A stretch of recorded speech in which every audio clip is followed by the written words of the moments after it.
Maybe today the society will fall.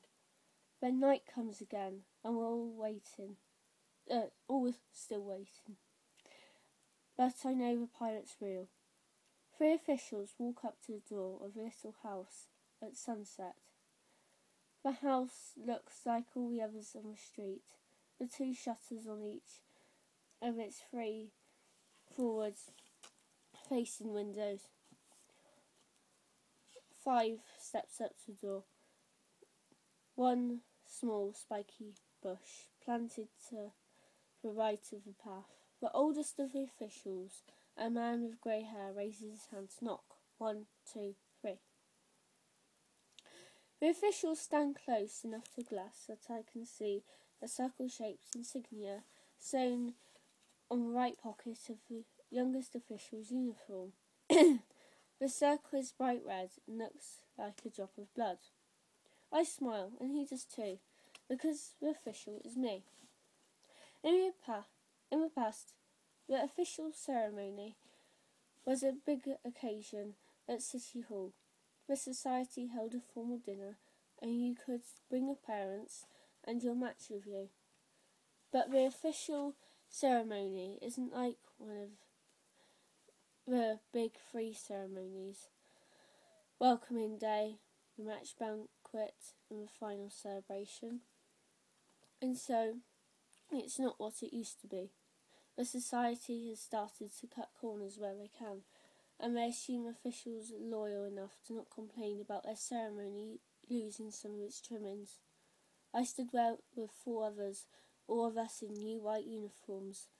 The head official pinned the insignia on my pocket, the red circle representing the medical department, and then, with our voices echoing under a dome of a mostly empty hall, we are committed to a society and pledged to achieve our society designated potential.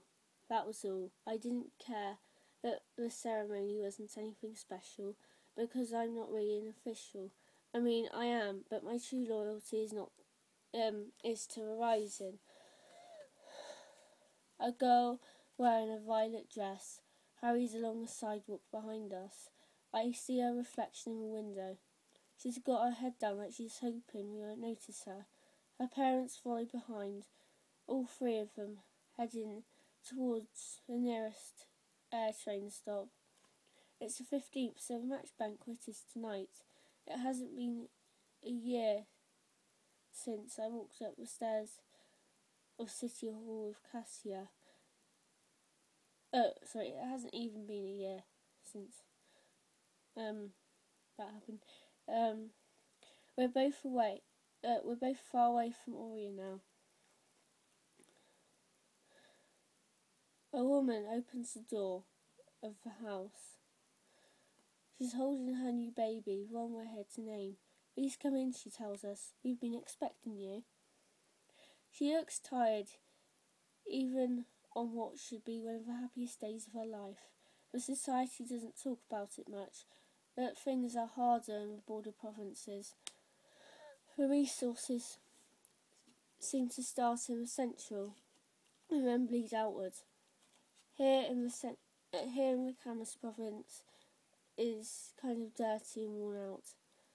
After the door closes behind us, the mother holds out the baby for us to see. 7 years old today, she tells us, but of course we already know. That's why we're here. Welcoming day celebrations are always held a week after the baby's birth.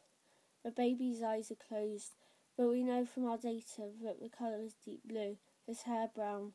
We also know that he arrived on his due date, and under that tightly wrapped blanket he has 10 fingers and 10 toes. His initial tissue sample taken at the medical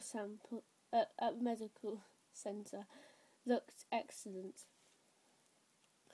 Are you all ready to begin? Official Brewer says. As a senior official in our community, he's in charge. His voice has exactly the right balance of benevolence and authority. He's done this hundreds of times. I've wondered before if the official brewer could be the pilot. He certainly looks the part, and he's very well organised and efficient. Of course, the pilot could be anyone. The parents nod. According to the data, we're missing an older sibling. The second in command of official Lay says in a gentle voice. Do you want him to be present for the ceremony? He was tired after dinner, the mother says, sounding apologetic. He could barely keep his eyes open. I put him to bed early. That's fine, of course, official Lay says. Since the little boy is just over 2 years old, nearly perfect spacing between the siblings, he's not required to be in attendance. This isn't something he'd likely remember anyway. What name have you chosen? Official brewer moves closer to the reporting foyer. Ori, the mother says. Official brewer taps the name into the port, and the mother shifts the baby a little. Ori, official brewer repeats. And for his middle name? Burton, the father says, a family name. Official Lay smiles. That's a lovely name. Come and see how it looks, official brewer says. The parents come closer to the port to see the baby's name, Ori Burton Farnsworth. Underneath the letters runs the barcode the society has assigned for the baby. If he leads an ideal life, the society plans to use the same barcode to mark his tissue preservation sample at his final celebration, but the society won't last that long. I'll submit it now, official brewer says, if there are no changes or corrections you want to make. The mother and father move closer to check the name one last time. The mother smiles and holds the baby near the port screen, as if the baby can read his own name. Official brewer looks at me. Official Carol, he says, it's time for the tablet. My turn. We have to give the tablet in front of the port. I mind the parents.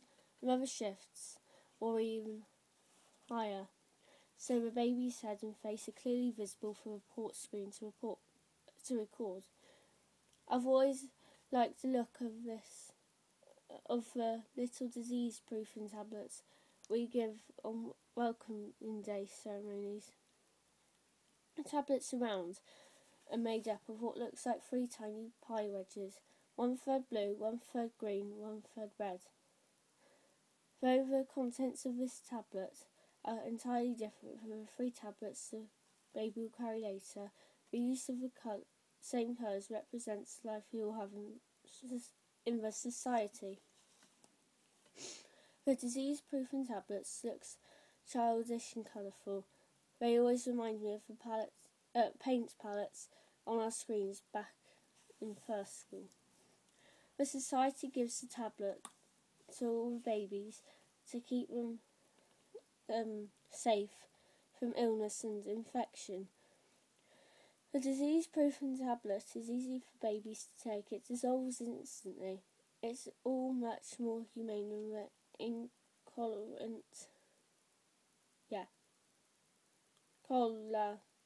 incolatations. Sorry, I don't know how to say that. Previous society used to give, where they put the needle right into the baby's skin. Even the rising plans to keep giving the disease-proofing tablets when they come to power, but with a few modifications. The baby stirs and I unwrap the tablet. Would you mind opening his mouth for me? Asks the baby's mother. When she tries to open his mouth, the baby turns his head looking for food and trying to suck. We all laugh. When his mouth is open, I drop the tablet inside. It dissolves completely on his tongue. Now we have to wait for swallow, which he doesn't like cue. That's all I'm going to read because it's tiring to read out loud. And I've also done one of Easter Breaking Dawn as well, which will have been uploaded yesterday because I'm going to upload this night tomorrow, I think. Yeah. That's all I'm going to say. I will probably do a review for it. So, the book. So, yeah. Bye.